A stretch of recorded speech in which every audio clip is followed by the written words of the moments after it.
People all over the world show their support for those who suffer from a type of Ehlers-Danlos syndrome or hypermobility spectrum disorder.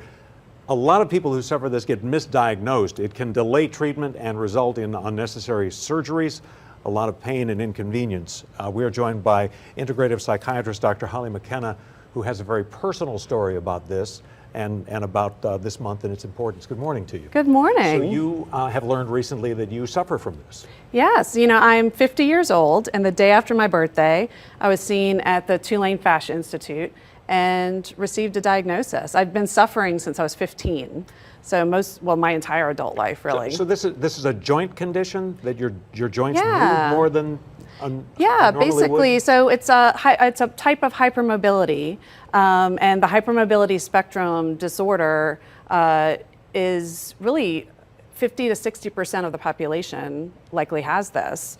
Ehlers-Danlos is the extreme of that, but honestly, the treatment for both are very similar.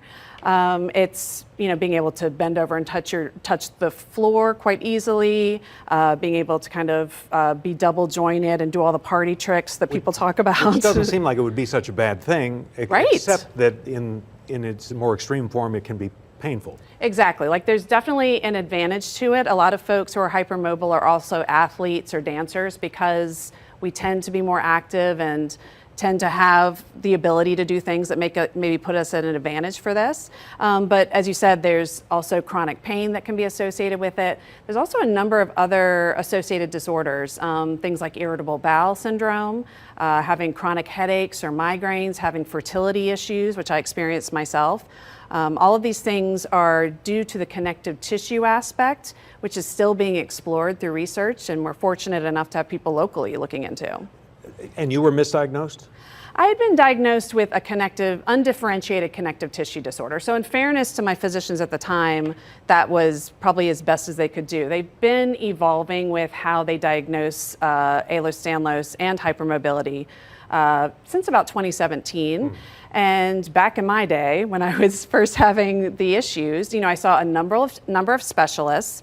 They all gave their own kind of take on it. I mean, I even had someone suggest that I just didn't want to be in medical school, and this was my way of kind of somatically getting out of it, which is what a lot of people experience. It can cause a depression issue to begin with, let alone be told that. Yeah. I'm almost out of time, but a couple of things. The treatment options are kind of few, aren't they? The exercise and that sort of thing? It's really about getting a team of people that will help you manage the hypermobility, because we have things like a lack of proprioception. We can't necessarily feel ourselves in space. So having great physical therapists, great coaches if we're in sports, and then locally, again, Tulane has the Fascia Institute, which is a great resource for people who wonder if they have this. How are you doing? You're okay? I'm doing great. I mean, it really, honestly, I've been dealing with chronic pain since my 20s, but having this diagnosis really has allowed me to get into the resources that I need and really help spread awareness. This is something that's genetic, so I want to make sure we learn all we can about it. Dr. Holly McKenna, who's on our segment regularly, a lot of viewers would recognize you of the Morning Edition. We appreciate you sharing your story with us. Absolutely, my pleasure.